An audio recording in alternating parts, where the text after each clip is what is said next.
Busy tayo mga beshi. Magtatangag tayo. Pagpiprito pa tayo. O, di ba? Dalawang ganap sa ating, o, tapos ang gamit natin ay tinidor. Nalimutan ko kasi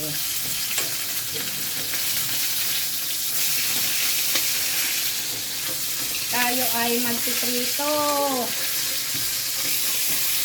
Okay. Nagsando ka ba? Ha? Pinapang ko doon sa ibabaw ng ang kulay blue.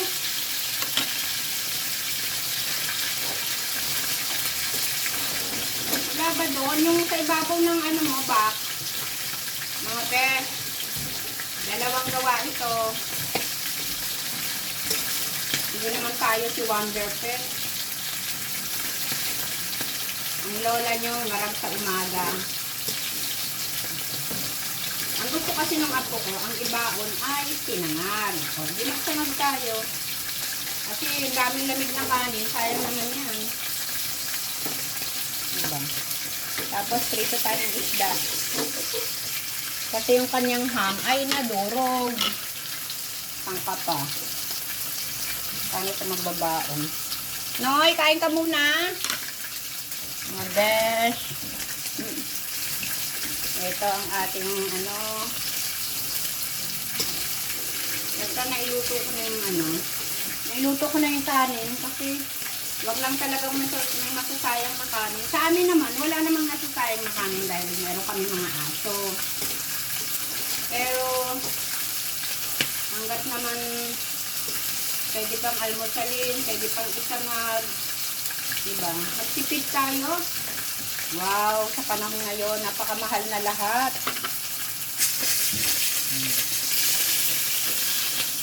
Ang lakas kasi ng apoy pala natin, mga bes.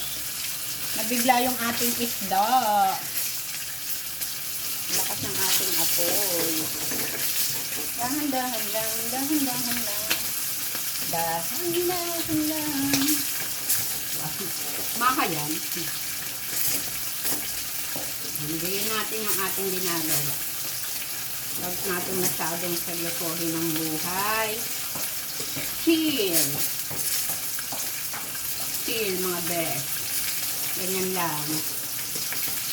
Kahit na anong gawin mo, diba? May hugot. May hugot to, si Lola.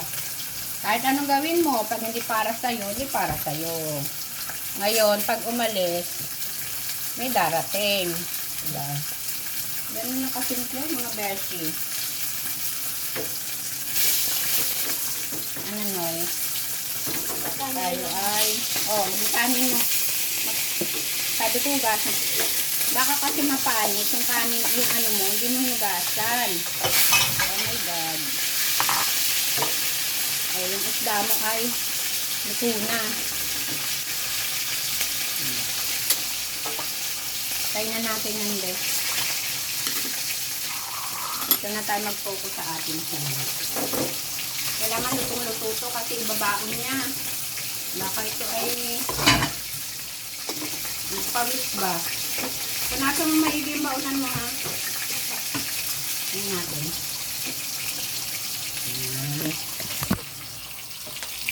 Okay na? Okay na? O, pwede na. I-cooking nyo na to, mga beshi. Itong ating pinarito. Yan. Gusto yan na mister ko. Bye!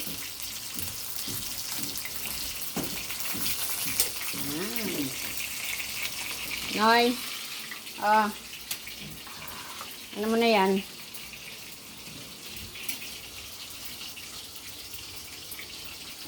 Tayo ay, tapos ito naman, yung ating, diba?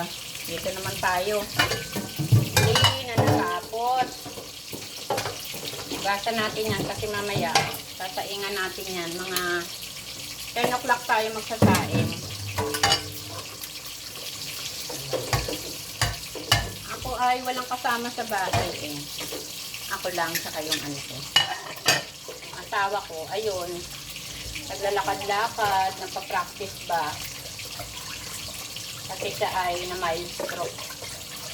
Kailangan niya mag-practice every morning, maglakad. Mahirap namang, diba? Pag nating masyadong babyhin ng ating sakit, kung kaya naman natin i-practice natin yan. Minsan nga pinagtatalunan nila yan ng anak ko. Kasi, siyempre, ang mga anak, pinagsasabihan yung kanilang father. Pero yung father nila ay nagdadamdam. Kala siya ay inuutusan. Hindi ganun yun, mga besties. Gusto lang ng kanyang mga anak ay naging damihan mo na lang yung kanin mo, no? Parang hindi ka na yata makakakain, ha?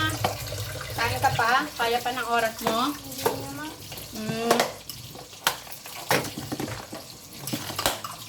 Minsan, diba, pag matanda na maramdaman. Kahit man ako, eh. Minsan, walang katorya-torya. Bigla na lang akong bigla na lang sasaltip ba? Minsan may mga panahon na wala tayo sa mood.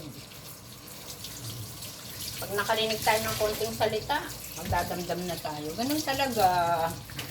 Pagka jutanders ng ating mga edad. Tayo ay matatapos na sa ating work. And tayo ay magpapachill-chill na. Ay, kumuha ka na ng baon mo? O, sige na. Nagsando ka. Nakita mo. O, ayan.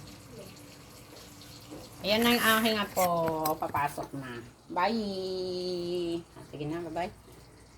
Alis na ako. Okay. O, diba? Ako na lang, mga besh.